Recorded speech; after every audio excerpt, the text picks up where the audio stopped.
गजाननं भूतगणादिसेवितं कपित्थजम्बूफलचारुभक्षणम् उमासुतं शोकविनाशकारकं नमामि विघ्नेश्वरपादपङ्कजम्। नमस्कार, मैं कावरी कुमारी, सहायक प्राध्यापक साहित्य जूथालाल संस्कृत महाविद्यालय मझौलिया, पश्चिम चंपारण। आज शास्त्री प्रतिष्ठा तृतीय खंड के छात्रों के लिए महाकवि कालिदास की विश्व विश्रुत काव्य मेघदूत का संक्षेप में परिचय देने जा रही हूँ।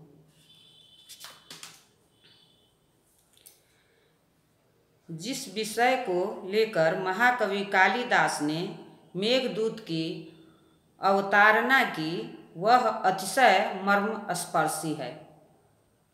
इसमें दो प्रकरण है, पूर्व मेघ और उत्तर मेघ।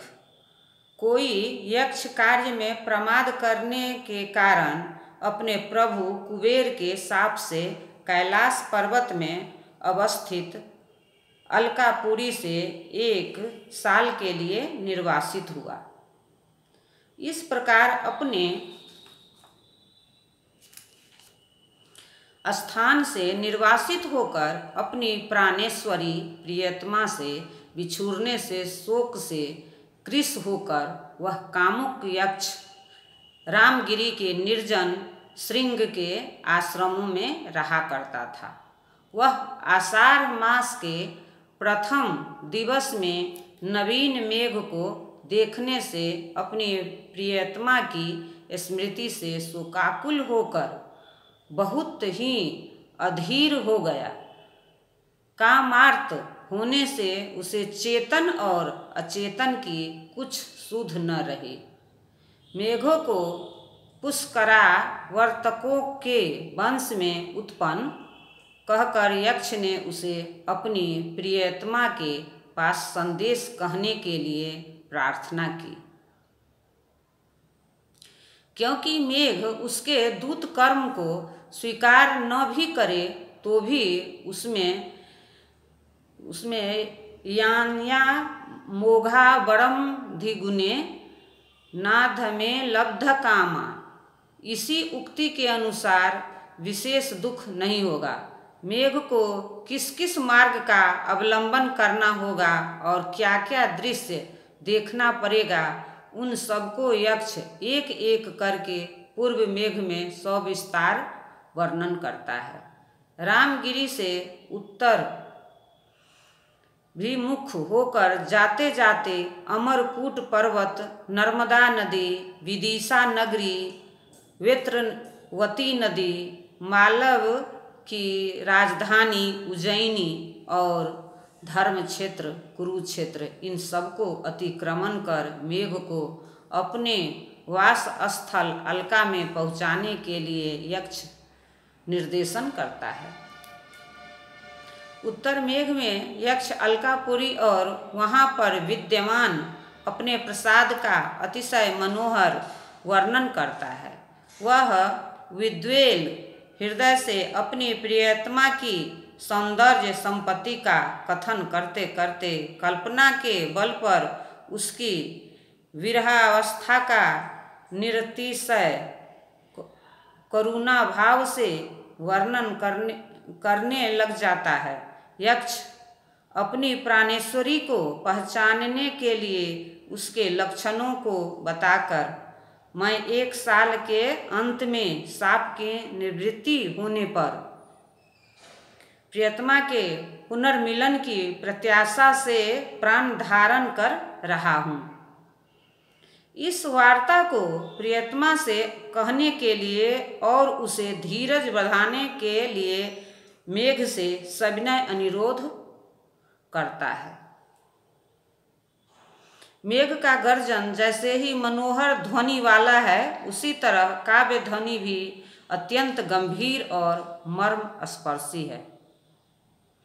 मेघ का गर्जन जैसे मनोहर ध्वनि वाला है, उसी तरह काव्य ध्वनि भी अत्यंत गंभीर और गर्म स्पर्शी है। ध्वनि ही काव्य का प्राण है।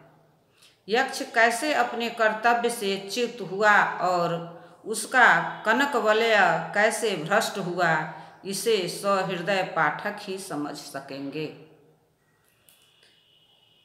दूसह ग्रीष्म के अवसान में मेघ का आलोक होने पर मनुष्य के हृदय में उसमें भी विशेषतः प्रणयो और प्रणयिनी के हृदय में कैसी भावधारा प्रवाहित होने लगती है। यह विषय सहृदय व्यक्ति के हृदय से ही संबंध हो सकता है। महाकवि ने पूर्व मेघ में केवल विद्दीपक पदार्थों का वर्णन किया है और उत्तर मेघ में उनका वर्णनीय विषय है अलकापुरी। यक्ष का आवास गृह और उसकी प्राणाधिका प्रियतमा, इस प्रकार महाकवि ने संभोग श्रृंगार की पुष्टि के लिए साप प्रवास मूलक विप्रलंभ श्रृंगार का अति मनोहर प्रदर्शन किया है। कहा भी गया है, न बिना विप्रलंभेन संभोगः पुष्टिमश्नुते, कसायिते हि वस्त्रादौ भूयान रागो विवर्धते।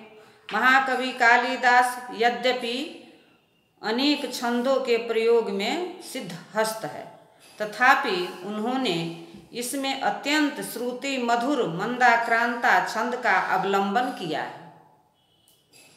कालांतर में प्रायः समस्त दूत काव्यों में उसका अनुकरण किया जाने लगा। प्रकृत प्रबंध का नायक यक्ष विरह से कातर है। शोक और दुख के कारण उसकी क्रिया शक्ति नितांत मंद पड़ गई है। इसी से वह विद्या के समान करुण और मर्म स्पर्शी स्वर में मंदाक्रांता छंद में रुक रुक कर कांता के पास भेजने के लिए संदेश बता रहा है। यहाँ पर हृदय के भाव के साथ छंद का अपूर्व साहचर्य हो गया है। काव्य की ध्वनि, छंद और रीति यक्ष के करुण कंठ में मिश्रित होकर एक अपूर्व काव्य की सृष्टि हो गई है। भारतवर्ष के मानचित्र में जिन जिन स्थानों का नाम निर्देश देखा जाता है, महाकवि कालिदास के इस काव्य रूप मानचित्र में उन स्थानों की मनोरम झांकी हमें मिल जाती है। कहीं मयूर कंठ उन्नत करता हुआ दिखाई पड़ता है, तो कहीं पर नदी के विमल सलील में उद्वर्तन करती हुई सफरी दृष्टिगोचर हो जाती है। कहीं पर राजपथ में युवतियों की कबरी से गिरा हुआ पुष्प देखा जाता है, तो कहीं पर कोई अंगना करतालिका से मयूर को नचा रही है और उसका बाहुभूषण कांचन कंगन की रन रन ध्वनि हो रही है। इस प्रकार महाकवि ने प्रकृति के मनोरम और भव्य चित्रों से अपनी इस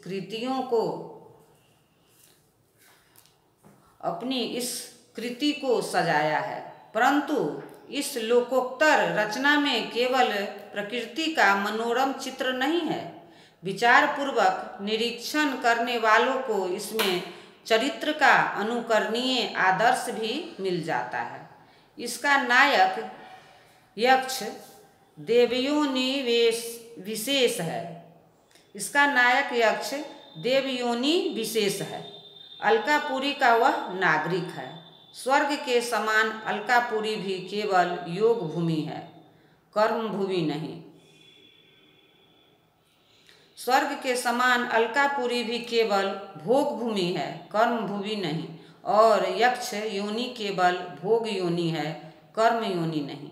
इस स्थिति में वह शाप प्राप्त मतर्यलोक में भी नरलोक की रमणीय से परिणय कर उसके सहवास द्वारा शाप काल को बिता सकता था, पर नहीं, एक पत्नी व्रत का प्रति होकर उसने विक्षिप्त प्रायता से शाप काल का अतियापन किया है। इसी प्रकार उसकी पत्नी ने भी सहधर्म चारिणी के धर्म का उत्कृष्ट आचरण कर सती व्रत को अक्षत रखा है। इस प्रकार इस काव्य रत्न में उत्कृष्ट आदर्श का भी दर्शनीय दर्शन मिल जाता है। प्रोफेसर मैकडोनल ने इसे गीति काव्य कहा है। यह समुचित ही प्रतीत होता है। मेघदूत में संजीवनी नाम की टीका के रचयिता महोपाध्याय मल्लीनाथ जी के मतानुसार पूर्व मेघ में 63 और उत्तर मेघ में 52, इस प्रकार इस काव्य में कुल 115 श्लोक है। धन्यवाद।